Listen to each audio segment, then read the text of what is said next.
It is an animal so rare, its discovery could alter the course of human history. An ancient text demands it be perfect, without spot or blemish, a fiery red from nose to tail.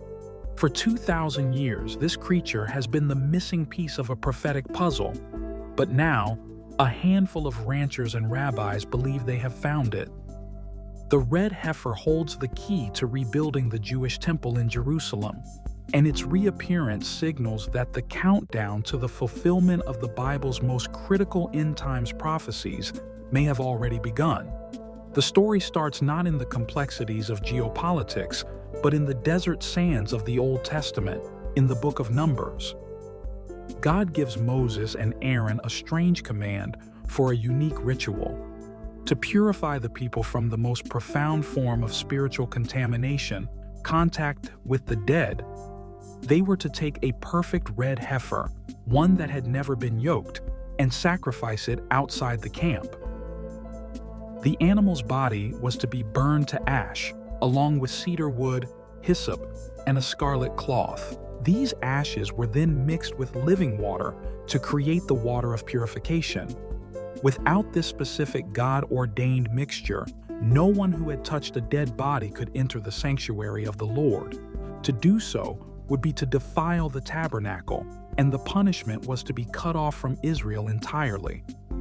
This was not just a suggestion, it was a divine law, the only way to bridge the gap between human mortality and God's holiness. The sound in the ancient Israelite camp would have been one of solemn ritual, the crackle of the fire consuming the sacrifice, the low murmur of priestly prayers.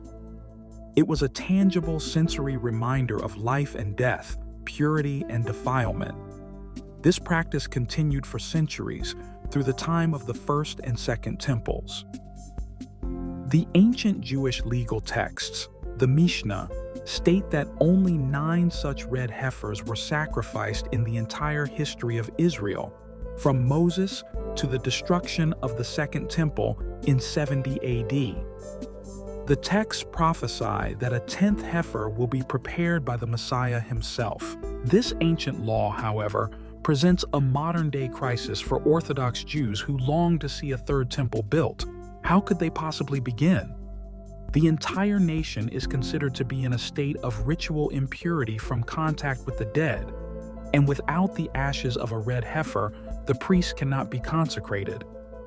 The Temple Mount cannot be purified. The holy services cannot begin. The entire project is a non-starter, a theological impossibility.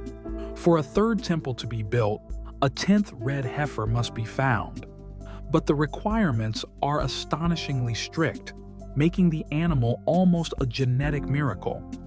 Jewish law dictates that the heifer must be perfectly red. If it has more than 2 hairs of any other color, it is disqualified.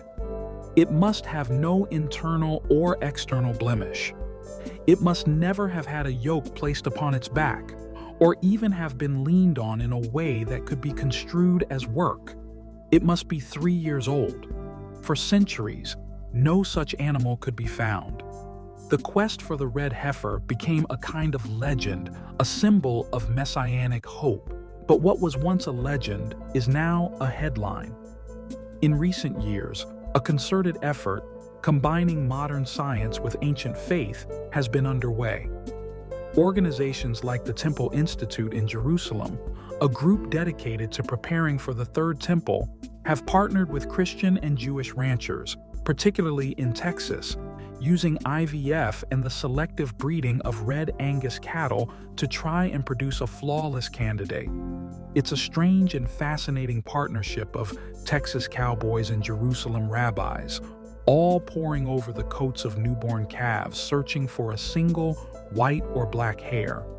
The quiet hum of a modern ranch, the lowing of cattle, has become the unlikely staging ground for one of the most explosive prophecies in the Bible. And their efforts appear to be bearing fruit. In 2018, the Temple Institute announced the birth of a qualifying red heifer in Israel, sparking a wave of excitement and speculation.